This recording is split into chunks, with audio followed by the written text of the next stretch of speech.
Good morning, students. Today we are going to discuss about for the crystal field theory.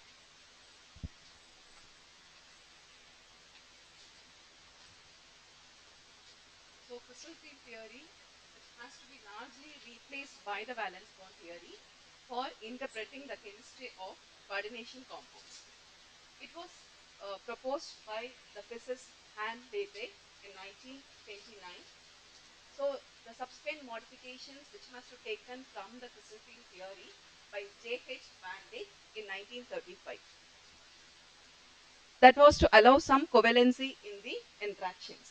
So these modifications, which are often referred to as for the ligand field theory.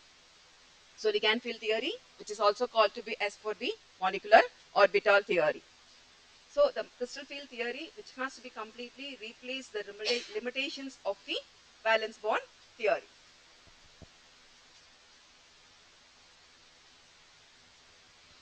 So the assumptions, the interactions between the metal ion and the ligands are purely electrostatic. We know that electrostatic, which has to be from the ionic nature. So in this case, we have to be consider the metal and the ligand. The ligands are considered to be as the point charges. In that, if the ligand, that has to be in the two types. One is for the negative type ligand, other one for the neutral ligand. If the negative ligand, that should be as for the ion-ion interactions. If it is for the neutral ligand, there is some ion dipole interactions. We know that if the metal that should have the positive charge, the ligand, if it has a negative charge, so the opposite charges that has some interactions. That kind of interactions, which we call it as for the ion-ion interactions. If the metal ion is positive, if the neutral ligand, which has to be present in that has dipole charges, there is some ion dipole interactions. So the electrons on the metals are under repulsive from those on the ligands. And the electron on metal occupy those d orbitals which is farthest away from the direction of approach of the ligands. So we know that the shape of the d orbitals are in the, what is the shape of the d orbitals? It is in, speak loudly, it is in dumbbell shape. So we know that the d orbitals, which has to be dumbbell shape, which has for the 5 equal energy orbitals or 5 degenerate orbitals, with respect to, they have to be classified into two things. One is for the axial orbital and other one for the non-axial orbitals.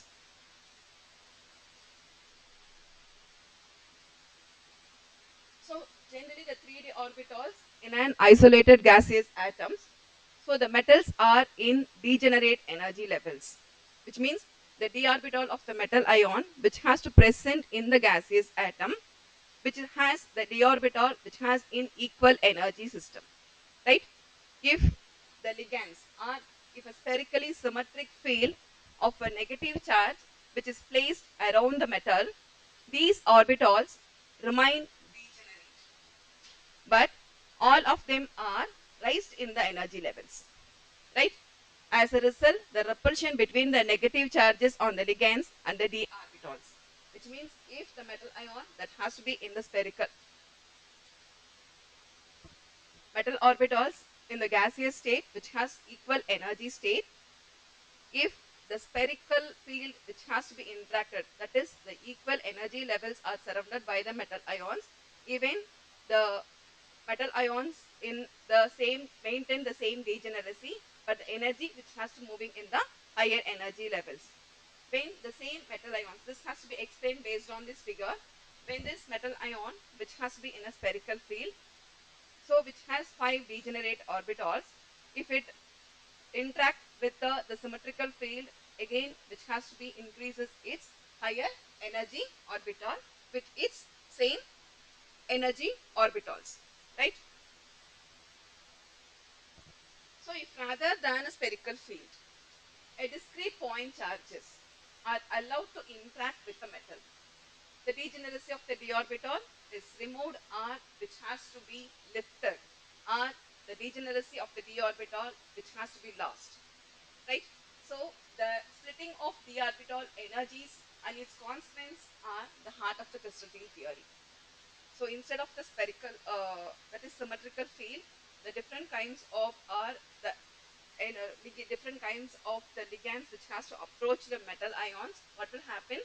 The d orbital degeneracy which has to be lost, and the energy which has to split into two energy level. One is for the T2G energy and the other for the EG energy orbitals.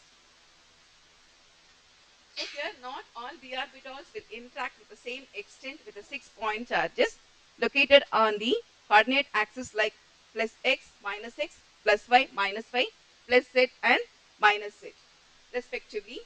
The orbitals which lie along the axis, which means that has to be present in dx squared minus y squared or in the z square, that will be destabilized more than that the orbitals which in between the axis. We know that from the shape of the d orbitals, we know that that is the T2G orbital which has to be present, which is lie between the axis, whereas the EG orbital which has to present along the axis. So this is for your symmetrical field. When the ligands which has to be interacted with the symmetrical mode, the energy which gets lifted, and the ligands are the metal ions in the octahedral field, then which has to split into two energy levels. One is T2G and another one for the EG orbitals.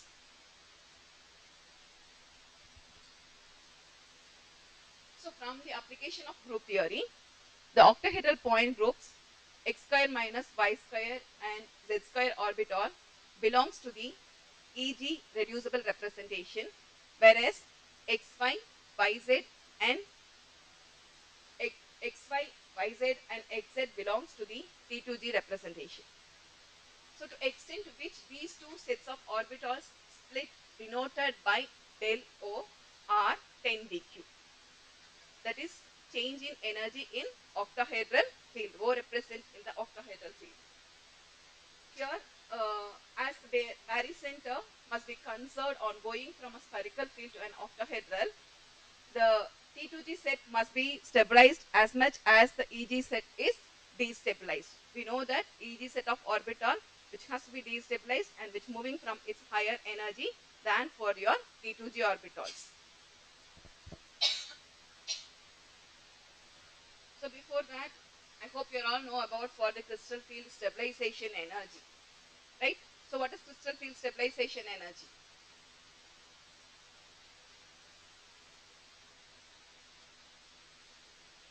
That is the energy difference between distribution of electrons in particular crystal field, and that for all electrons in hypothetical spherical or uniform field levels, which is called a crystal field stabilization energy.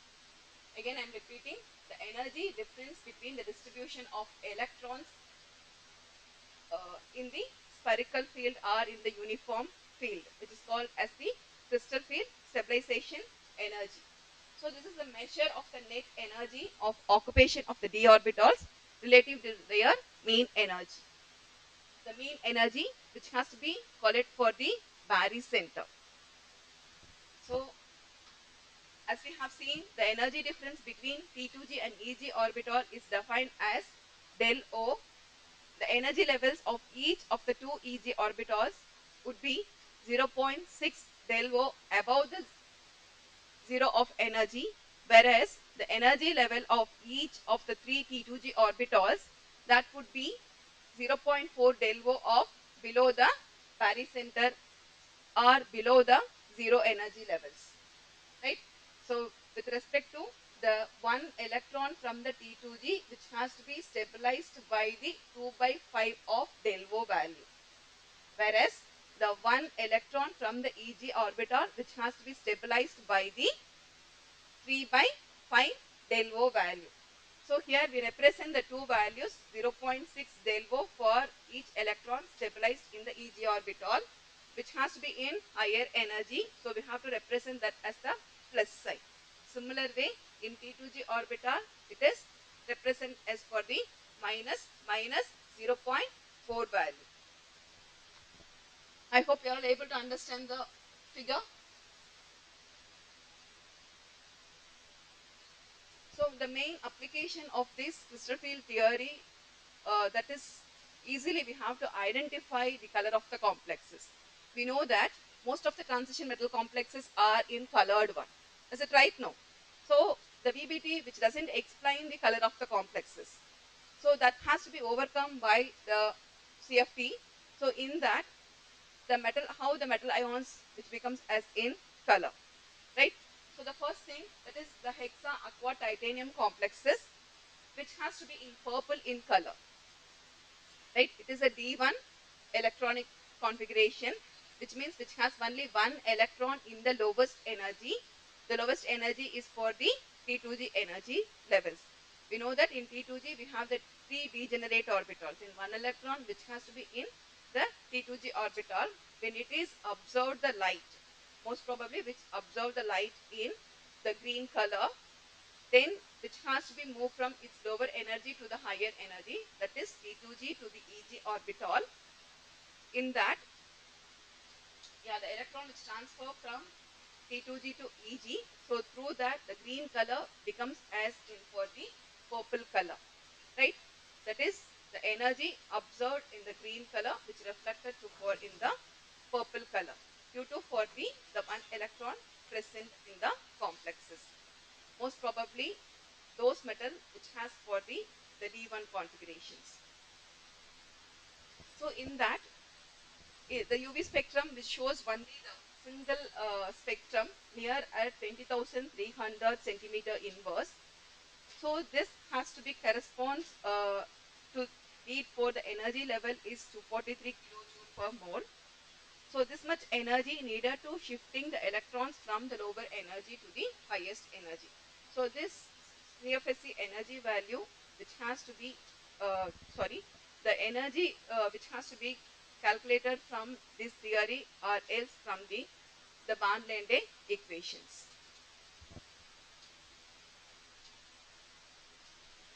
So what happens for more than one electron in the d orbitals, right?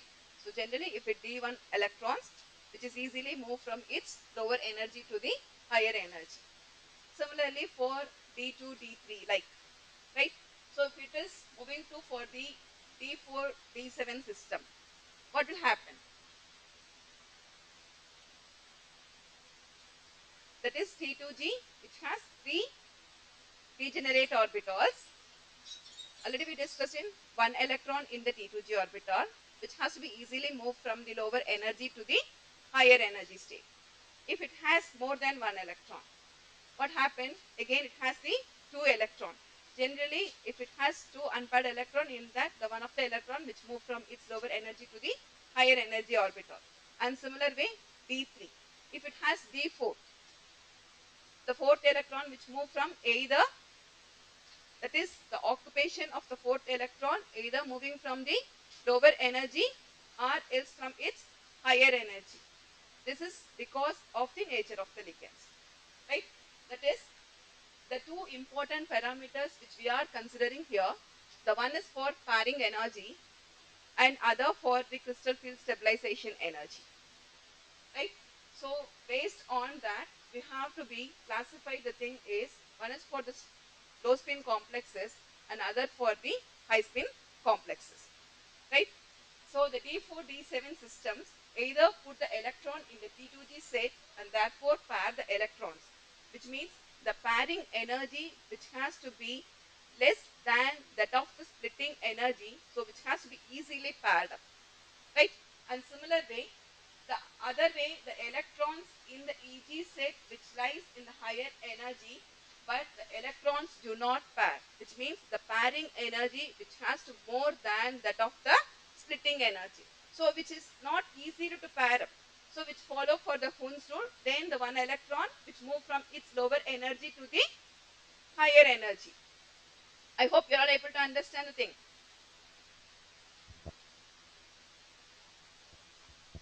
So for an octahedral complexes, how to calculate the crystal field stabilization energy. So we know that the formula, that is minus 0.4 into n into T2G plus 0.6 into n Eg del O value. We know that minus 0.4, what is the value? Each electron stabilized in the T2G orbital. And similar way in 0.6 plus 0.6, each electron which stabilized in the Eg orbitals. So the n, which is nothing but the number of electrons with respect to the T2G RLs in the Eg orbitals. So if CFSE energy value is large, what we discussed for the previous slide, right? CFSE energy value is large, pairing occurs, which means pairing is less than that of the CFSE value, right? And similarly, CFSE is rather small, no pairing is occur, which means that follows for the Kunz, right? So for example, if I am taking as the D5 system, right, we know that the D5 system, the best example for your manganese plus 2 complexes. Is it right? No. So in that cases, the D5 atom, sorry, the D5 configurations, the two possibilities which we are discussed.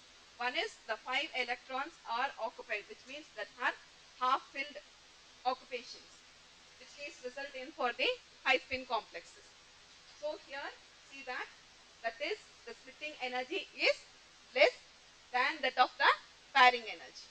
Whereas in the case of the low spin complexes, see here, that is all the electrons in the lowest energy orbital, which means the pairing energy which has to be less than that of the splitting energy, or is splitting energy which has to be larger than the pairing energy. So the electrons which gets easily paired up. Right? I hope you are able to understand for this one. So what about the unpaired electrons in the high spin and the low spin complexes? Which one has more magnetic property value? High spin or the low spin complexes? High spin complexes, because it has the 5 unpaired electrons.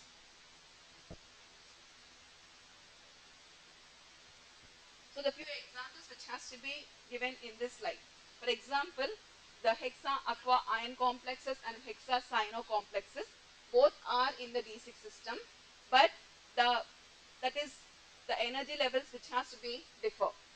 For the case of the aqua complexes, which has a splitting energy is 10,400 centimeter inverse, and the pairing energy is near 17,600 centimeter inverse. So the complex, it might be as an high spin complexes, because here the splitting energy which is less than that of the pairing energy, right?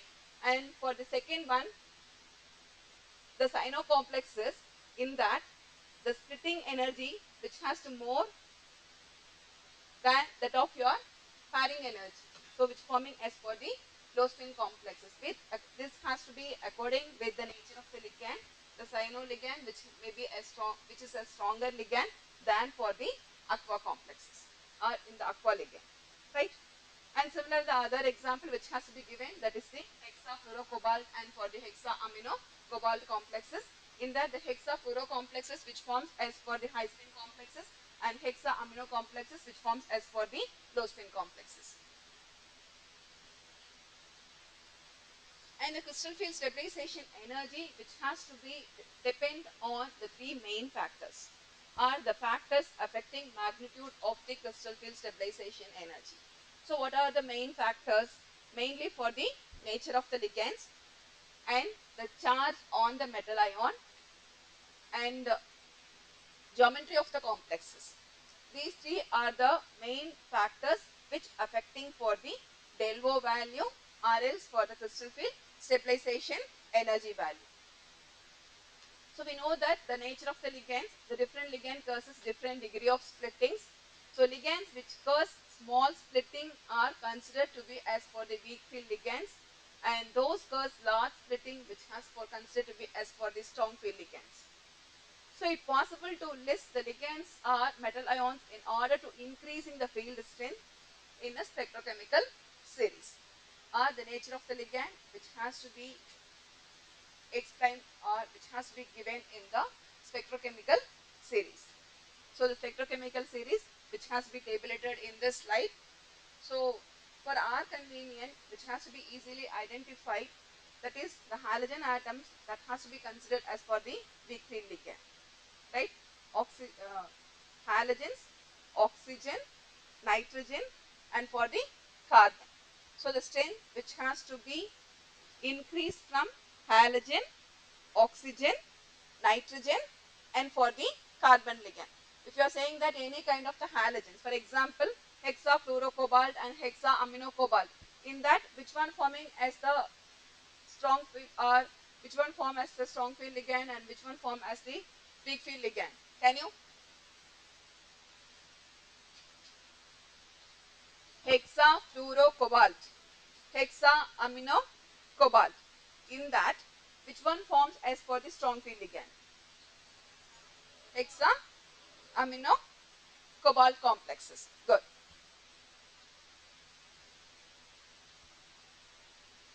So the several factors. One factor is for the nature of the ligand. The other one is for the that is the oxidation state or the charge on the metal ions. So in that the oxidation state of the metal ion, if the oxidation state which has to be varied from +2 to +3, that would result in corresponding increasing in by 50% of the CFSE value. We have to consider these two things. Higher the oxidation state of the metal atom corresponds to the larger the splitting energy value. For example, if I am considering the two things, cobalt 2 and cobalt 3, right? So the crystal field stabilization energy value, cobalt 3 plus has more than that of the 2. So when the same metal ion has different oxidation state, in that higher oxidation metal ion has the higher the CFSE value, right? And nature of the metal ion involved, that is the transition series difference are not great, but within a group progressing from 3D, 4D, 5D, is it right now, from top to bottom? In that case also, that is the crystal field stabilization energy which gets increased. For example, if I am taking for the thing, that is manganese which has the value which is equal to 22,870, sorry, the cobalt has 22,870 centimeter inverse, and similar way the rhodium, cobalt, rhodium and for the iridium complexes with respect to the next one having 34,100 centimeter inverse, and the 5D, that is 41,200 centimeter inverse for the iridium complexes, right? So from top to bottom, that is the series which has to be increased, through that the CFSE energy value also to be increases. Geometry of the complexes. So the splitting in octahedral field is about twice as strong as for a tetrahedral field for the same metal ion and the same ligands. The tetrahedral complex, the ligands are directed much less efficiently than for octahedral complexes, right? Which means which one has more CFSE energy value, which has more stable. Octahedral has more stable than for the tetrahedral complexes, because the two things, right? One is in octahedral complexes, the number of ligands are increases than for the tetrahedral complexes, and similar way the ligand approaching the metal ions in octahedral complexes along the axis, whereas in the tetrahedral complexes that has to approach between the axes, right? So through that has to be energy which is equal, that is a tetrahedral which is equivalent to 4/9 of your octahedral value.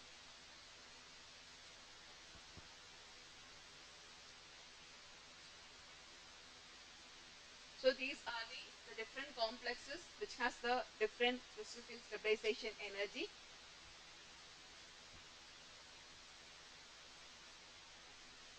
So how the weak field and the strong field cases has the CFSE energy value calculated from the previous slide.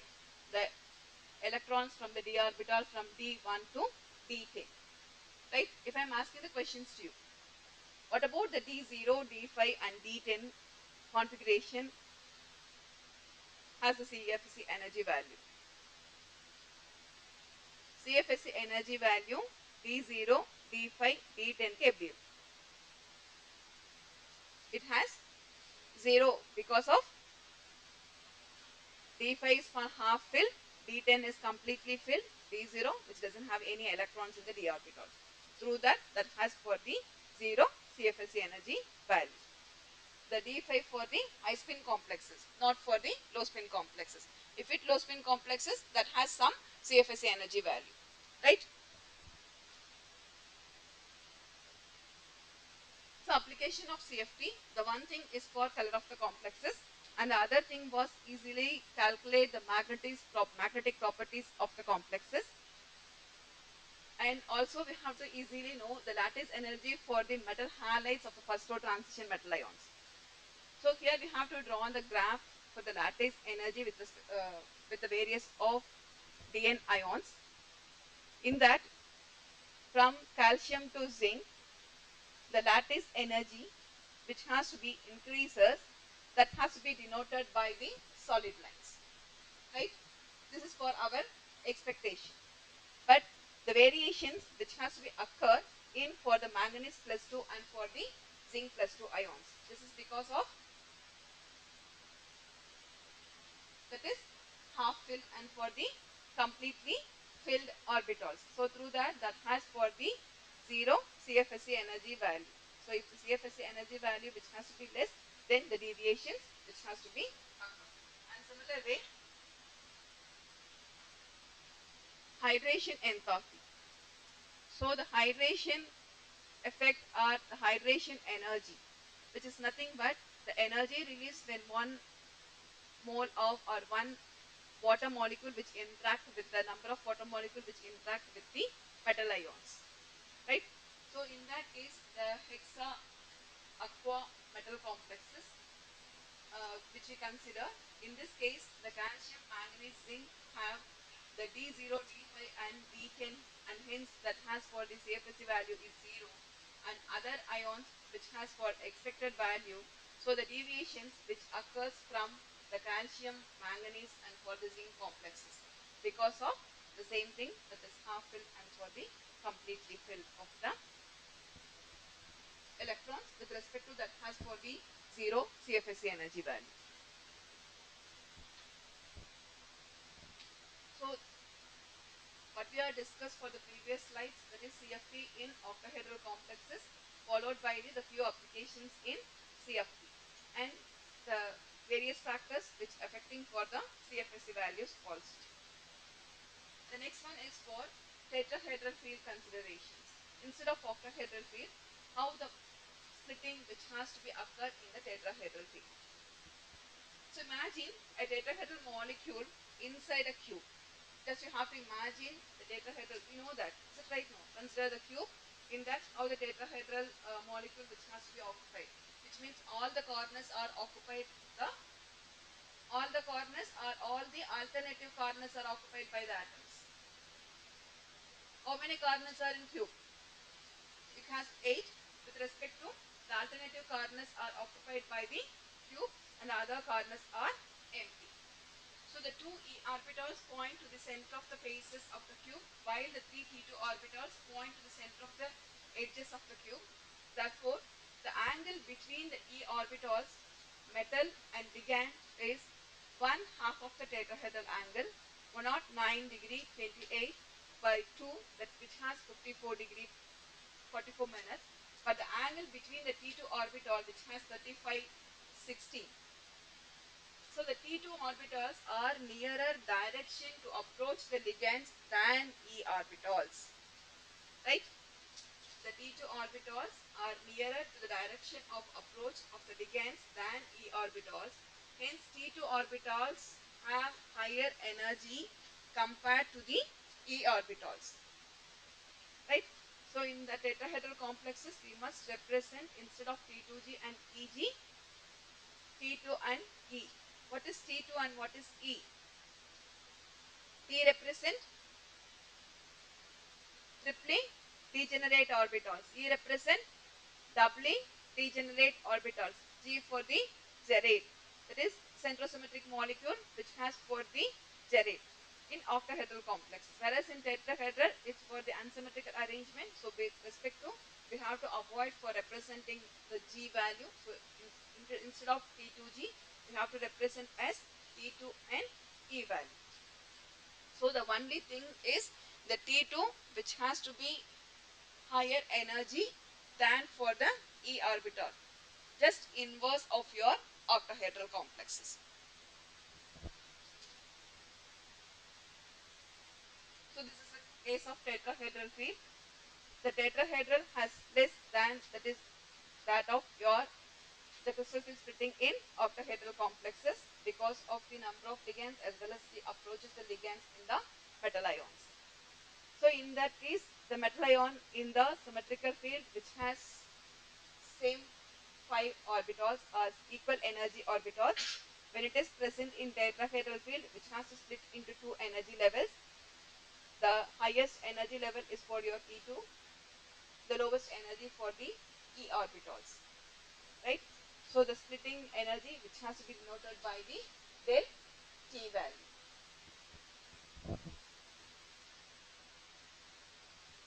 So del T, which is equal to 4 by 9 del O value. That is 2 by 3 del O with respect to the number of ligands in octahedral complexes, and 2 by 3 del O value which has to be near for approaching the ligand along the axis. There are only 4 ligands in the tetrahedral complexes, and hence the ligand field is roughly 2 by 3rd of the octahedral field. The direction of ligand approach in tetrahedral complex does not coincide with the d orbitals. That reduces the field by the factor of 2 by 3. Therefore, del D is roughly 4 by 9 of del O value. Right? As a result, all tetrahedral complexes are high spin since CFSE energy is normally smaller than pairing energy. Right? Mostly all the tetrahedral complexes are high spin complexes. So the CFSE energy value which has to be, splitting energy is less, right? Smaller than the pairing energy. Hence, low spin configurations are rarely observed. Usually, if a very strong field ligand is present, the square planar geometry will be favored. Right?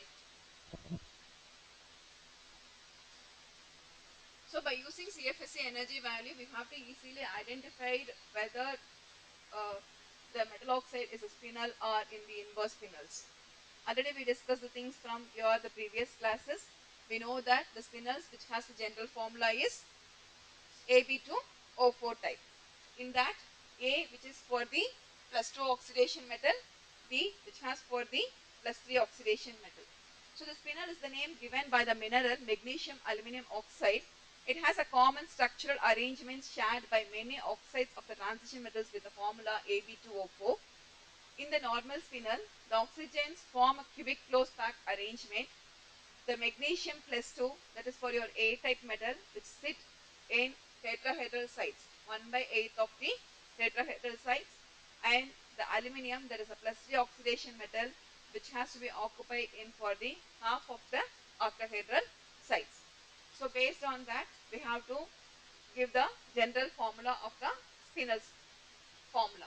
Similarly, the inverse spinels, which has the general formula is BAB2O4 with respect to the B, which has to be, that is B is for the trivalent, and A here also for the divalent metal ions. In that, the divalent metal ions which occupy for the octahedral sites. So there are several transition metal oxides which have the formula Ab2O4 and crystallizes in spinel and inverse spinel structure. For example, that is the iron chromium oxide and a few complexes which has to be, few oxides which has to be given. The CFSE is highly useful to determine whether a structure would be normal or inverse spinels. So generally, the metal +3 oxidation metal, right? +3 oxidation metal has higher CFSE energy value than it is for the normal spinel, right? And the +2 ion has higher CFSE in octahedral field compared to M+3 ion when it is for the inverse spinels, right?